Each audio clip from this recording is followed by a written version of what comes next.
Ration দুর্নীতি রুখতে সক্রিয় পুলিশ প্রশাসন। সরকার পালাবদল হতে খাদ্যমন্ত্রীর কড়া নির্দেশের পর রেশন দুর্নীতি রুখতে সক্রিয় পুলিশ প্রশাসন। রেশনের চাল পাচার করতে গিয়ে পুলিশের জালে এক ব্যক্তি, পলাতক রেশন ডিলার। মালদার হরিশ্চন্দ্রপুর থানার ভালুকা অঞ্চলের ফতেপুর গ্রামের ঘটনা। ধৃত ব্যক্তির নাম মোহাম্মদ জাহেরুল হক, অভিযুক্ত রেশন ডিলার চমৎকার মণ্ডল।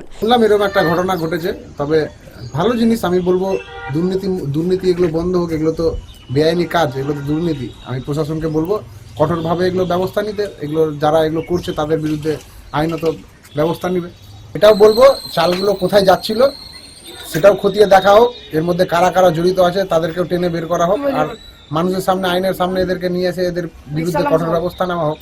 জাহিরুল তার গাড়ির চালক। রেশনের সাধারণ মানুষের বরাদ্দকৃত চাল গাড়িতে করে পাচার করা হচ্ছিল বিক্রির জন্য। গোপন সূত্রে খবর পেয়ে হরিশ্চন্দ্রপুর থানার পুলিশ হানা দিতে গ্রেপ্তার হয় জাহিরুল। এখনো যেসব চোর, ডাকাত, ক্রিমিনাল, সন্ত্রাসবাদী এখনো যারা রয়ে গেছে তারা মনে করছে তৃণমূলেরই জামানা চলছে। সেই অভ্যাস থেকে বেরোতে পারেনি।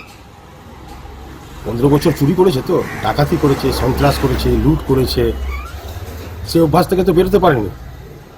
ওরা ভাবছে এখন তৃণমূল জামানাতেই আছে বুঝি, বা সেই রকমই চলবে। হয়তো বিজেপি সরকার চলে এসেছে, তৃণমূল জামানাতে যা করেছে সেই একই রকম ঘটনা হয়তো পুনরাবৃত্তি বিজেপি শাসনে করবে। এটা ভুলে যাচ্ছে মোদিজির জামানা, যোগীজির জামানা। এটা উত্তরপ্রদেশে যেভাবে বুলডোজার চলেছে, হেমন্ত বিশ্ব শর্মা যেমন আসামে বুলডোজার চালাচ্ছেন, ঠিক একই রকম বুলডোজার চলবে পশ্চিমবঙ্গের মধ্যে। শুভেন্দু অধিকারী সম্মানীয় মুখ্যমন্ত্রী আমাদের বারবার একই কথা বলে দিয়েছেন। মালদা থেকে অভিষেক দাসের রিপোর্ট, গ্লোব নিউজ। এখন থেকে গ্লোব টিভি দেখুন আপনার স্মার্টফোনে। গুগল প্লে স্টোর থেকে অথবা অ্যাপল প্লে স্টোর থেকে ডাউনলোড করুন গ্লোব টিভি লাইভ অ্যাপ। এছাড়াও জিও টিভি অ্যাপ থেকে দেখুন গ্লোব টিভি লাইভ।